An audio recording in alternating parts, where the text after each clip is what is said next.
Et alors, c'est vrai que c'est pas évident du tout parce que d'abord, chaque bien immobilier est unique.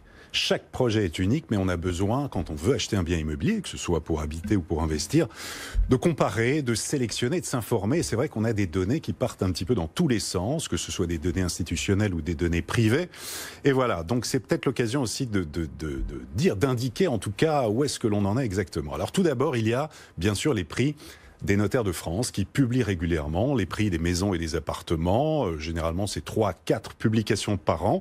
Sur les villes, c'est vraiment très fiable. C'est très fiable parce que ça part des actes authentiques de vente. Mais le problème, c'est qu'entre la collecte de l'information, le tri et la publication, il s'écoule généralement entre 4 et 6 mois. Donc il y a, on peut dire, pas un temps de retard, mais il y a un effet quand même à prendre en compte. Sachant que dans certaines régions, on a de plus en plus aussi des projections sur les avant-contrats. C'est ce que fait par exemple les notaires du Grand Paris. Donc on a des informations plus fraîches. En matière institutionnelle, la grande nouveauté, ce qui a été extraordinaire cette année, c'est depuis le mois d'avril, c'est la DVF, les données des valeurs foncières, en fait, qui est accessible gratuitement et qui met à disposition de tout le monde la synthèse des documents détenus par l'administration fiscale en matière à la fois de prix, de vente, de la date de la transaction, son descriptif, c'est-à-dire le nombre de pièces, la surface, le tout est géolocalisable grâce à une interface dédiée et donc vous pouvez voir précisément quel bien a été vendu, à quel prix conclu dans un secteur donné en cliquant sur une adresse.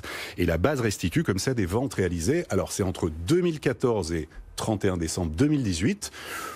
Pour comparer, pour s'informer, cet outil est extrêmement précieux. Voilà, ça il faut l'utiliser. Comment il s'appelle cet outil? Alors ça c'est DVF, données, demande des valeurs foncières, que l'on a sur etalab.gouv.fr. Alors après il y a évidemment les professionnels qui inondent régulièrement aussi de leur marché, des indicateurs issus des remontées de leur réseau. Ça c'est le pouls en temps réel de leur marché, avec des disparités locales qui varient selon leur implantation. Alors c'est Orpi, Century 21, La Forêt, Geocape qui proposent des statistiques sur l'évolution des prix de vente affiché. Alors chacun après se débrouille en faisant penser que c'est le véritable marché. Or ce n'est qu'une partie du marché, une vision parcellaire du marché par un réseau. Et puis il y a alors la base LPI, c'est une association, les prix de l'immobilier, qui développe un observatoire partenarial qui publie mensuellement un baromètre sur les prix des logements dans les villes. Très utile et gratuit, c'est le site Castorus. Alors Castorus, c'est communautaire, ça permet de connaître l'historique des annonces de grands portails immobiliers. Ça agit comme un moteur de recherche et ça permet de classer les dernières annonces par ville et celles dont les prix sont en baisse. On a comme ça des bonnes affaires. Et puis l'estimation, ça c'est véritablement ce qui va se développer, c'est pour demain. Alors on connaît sur l'estimation meilleurs agents bien sûr, et là depuis peu, Capifrance qui lance un nouvel outil d'estimation qui s'appelle Précisio.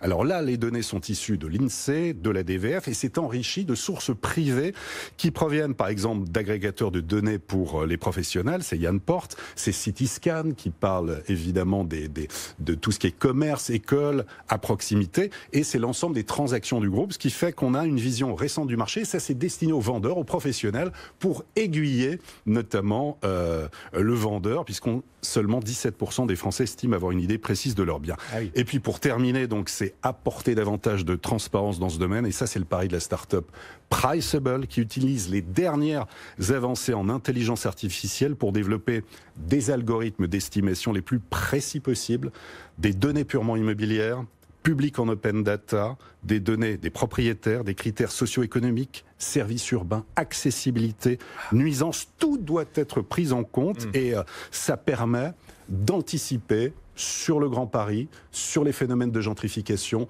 sur les villes qui vont prendre de la valeur. Les enjeux, ils sont véritablement là. Qu'est-ce qui va prendre de la valeur dans 5 à 10 ans? Et comprendre la dynamique. Et voilà. Mais donc, pour l'instant, on n'a pas cette plateforme commune où il y aurait toutes ces données accessible en temps réel. Donc en attendant, une bonne connaissance du marché est un plus. Voilà quelques-unes des données publiques et privées les plus fiables dont vous pouvez disposer si vous souhaitez acheter au meilleur prix, en tout cas le mieux informé possible.